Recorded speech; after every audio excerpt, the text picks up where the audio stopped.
For decades, whispers have echoed through Graceland's walls and beyond. Why did Priscilla Presley quietly step away from Elvis's family after his death? The king was gone, but something deeper, something raw and unresolved, seemed to linger. Now, for the first time, one of Elvis's closest blood relatives is breaking the silence. And what he reveals? It's not just emotional, it's downright explosive. This wasn't just about mourning or moving forward. What if behind the distance, there was something far more human, something fueled by pride, protection, and maybe even a touch of jealousy? When Elvis Presley passed away in 1977, the world mourned the loss of a legend. But behind the velvet ropes of Graceland, another story was quietly unfolding. As the funeral flowers faded and the spotlight dimmed, something else vanished too: Priscilla Presley's presence. Practically overnight, she seemed to drift away from the very family that had surrounded Elvis in life.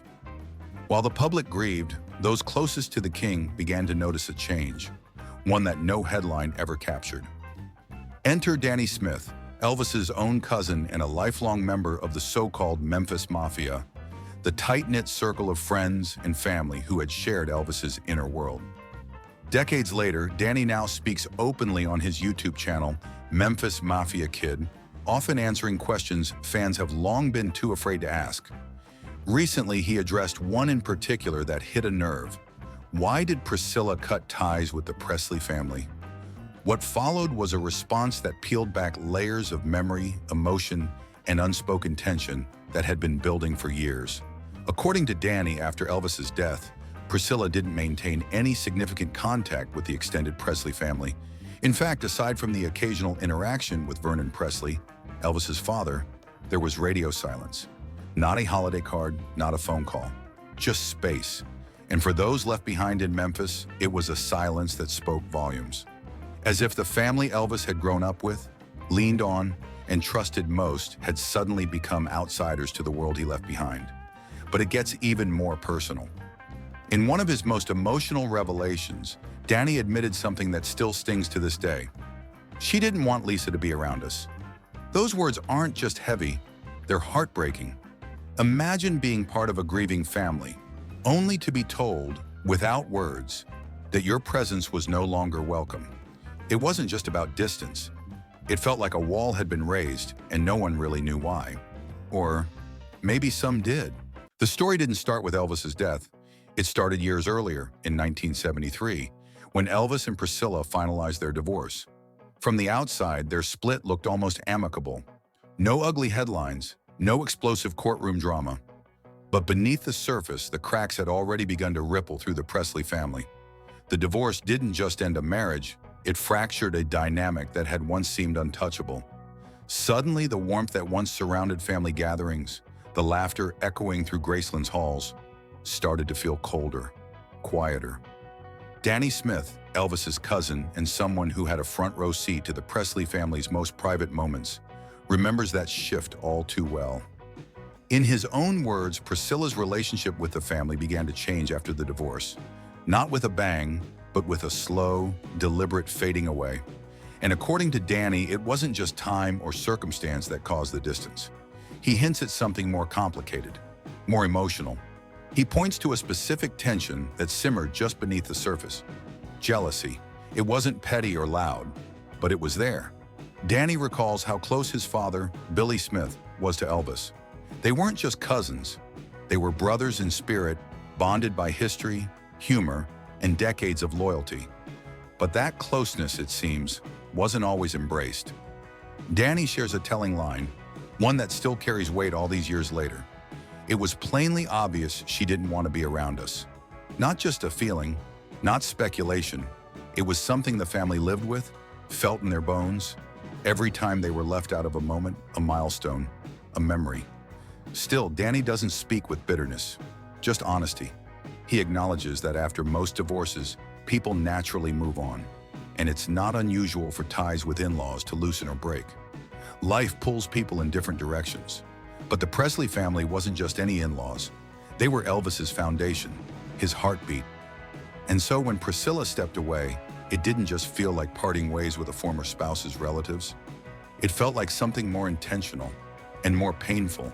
After Elvis's sudden death in 1977, Lisa Marie Presley was just 9 years old.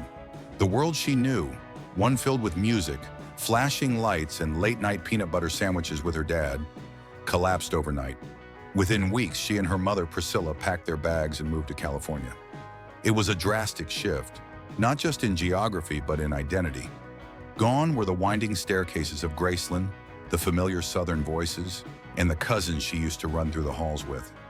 California offered a new beginning, but for Lisa, it came at the cost of everything that once felt like home. In her own words, Lisa later admitted that her world totally changed. That simple phrase, just 2 words, says everything. It wasn't just the loss of a father. It was the unraveling of a life that had been, up to that point, tightly woven into the Presley legacy. As she settled into the sun-drenched hills of Los Angeles, the people she once saw every day became names she only occasionally heard. There were still a few threads that tied her to Memphis, figures like Jerry Schilling and Patsy Presley. But those connections grew fewer and more infrequent as time passed. Even within the Presley circle, the once strong bonds began to fray. Danny Smith, who grew up surrounded by the energy and chaos of the Presley family, remembers that fading well. He watched as Lisa's visits dwindled, as birthday parties passed without her, as phone calls went unanswered. It wasn't just physical distance, it was emotional distance. An invisible wall seemed to go up between Lisa Marie and the rest of Elvis's extended family, and no one really knew how or if it would ever come down. To Danny, the change wasn't just in Lisa's behavior. It was in the very atmosphere of Graceland. Without Elvis, the mansion lost its pulse. It no longer felt like a sanctuary of memories and laughter. It felt like a monument. As he put it, Graceland wasn't home anymore. The music had stopped. The warmth had gone. And with Lisa Marie's departure to California, it was as if an entire chapter of Presley family life had quietly closed its final page. Over the years, the gap only grew wider. What started as a subtle shift became a slow but steady estrangement. Lisa Marie, once the wide-eyed girl darting through the halls of Graceland, began to fade from the lives of the cousins and family members who had watched her grow up. The phone calls stopped. The holiday invitations went unanswered. No harsh words were exchanged. No dramatic confrontations made headlines. Just a gradual pulling away, as if a quiet decision had been made somewhere behind closed doors. Danny Smith, who had known Lisa since she was in diapers, felt the change acutely. And when he finally addressed it years later, he didn't mince words. Her mother didn't want her to know Elvis's side of the family. The words hang heavy, thick with implication. They're not spoken with anger, but with the kind of sadness that only comes from feeling erased. Danny wasn't just losing a cousin. He was watching a piece of his past and his connection to Elvis quietly slip away without explanation. And yet, the question remains, why? What would cause such a deliberate separation, especially from a family that had loved Elvis so fiercely and stood by him through everything? Danny hints at the answer, but holds back just enough to keep us guessing. Was it grief? Was it protection? Or was it something more personal? Something rooted not in pain, but in emotion, raw, human, and far more complicated than anyone ever imagined. The real reason is coming, but when it finally lands, it might not be what you expect. And here it is, the moment where quiet speculation gives way to something far more pointed. After years of silence, of wondering, of piecing together fragments of stories and glances, Danny Smith finally says what so many had only dared to think. In one candid breath, he pulls back the curtain just enough to glimpse what may have been driving it all. Her mother didn't want her to know Elvis's side of the family. I'm gonna say it, like jealousy. The word lands with weight, jealousy. Not a whisper or a guess, but a declaration from someone who lived it. It wasn't just about moving on. It wasn't just about preserving peace. According to Danny, Priscilla's protectiveness over Lisa Marie may have crossed into something more deliberate, an emotional distancing with intent.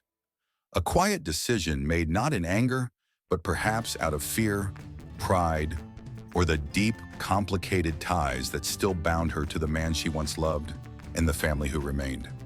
It's a moment of honesty that rewrites everything we thought we knew, and it leaves us wondering what else has been hidden behind those gates all these years. Today, the silence echoes louder than ever. According to Danny Smith, there's no connection, no calls, no messages, no shared holidays between his family and Riley Keough, Lisa Marie's daughter and the sole heir to the Presley legacy. Riley now holds the keys to Graceland, both literally and symbolically. Yet for those who once filled its rooms with laughter, music, and family stories, the door feels firmly closed. The ties that once made the Presley family feel inseparable now seem frayed beyond repair, as if generations have drifted into separate orbits, never quite crossing paths. And here lies the quiet tragedy. This is a family name known across continents, etched into music history, adored by millions. But behind the fame, behind the velvet ropes and candlelit vigils, lies a different reality, one marked by distance, absence, and silence. Despite the fortune, the legacy, and the spotlight, the people who were once closest to Elvis now feel like strangers to the home they helped build. It's a haunting irony. The house that became a shrine to unity and memory may now be the clearest symbol of how far apart the Presley family truly stands. It's a story layered in love, pain, and decisions that only those on the inside could fully understand. Was this the act of a fiercely protective mother, doing what she believed was best for her daughter in the aftermath of unimaginable loss? Or was it something deeper, a wound that never healed, a rivalry unspoken, or emotions too complex to be sorted through at the time? Sometimes the lines between protection and control, loyalty and resentment, get blurred in the shadow of grief, and only those who lived it can ever really know where the truth begins and ends. But what do you think? Did Priscilla do what any mother would have done, shield her child from chaos and conflict? Or in the process, did she unintentionally cut Lisa Marie off from a part of herself, a family full of memories, love, and stories that can never be replaced? Maybe the Presley family didn't just lose Elvis that day in 1977. Maybe they lost something else too, something quieter, something that slipped through their fingers before they even realized it was gone. If you found this revelation as surprising as we did, make sure to hit that like button and let us know your thoughts in the comments below. We want to hear from you. And don't forget to subscribe, because the Presley story, like so many other legends, is filled with untold moments just waiting to be uncovered. And here, we're just getting started.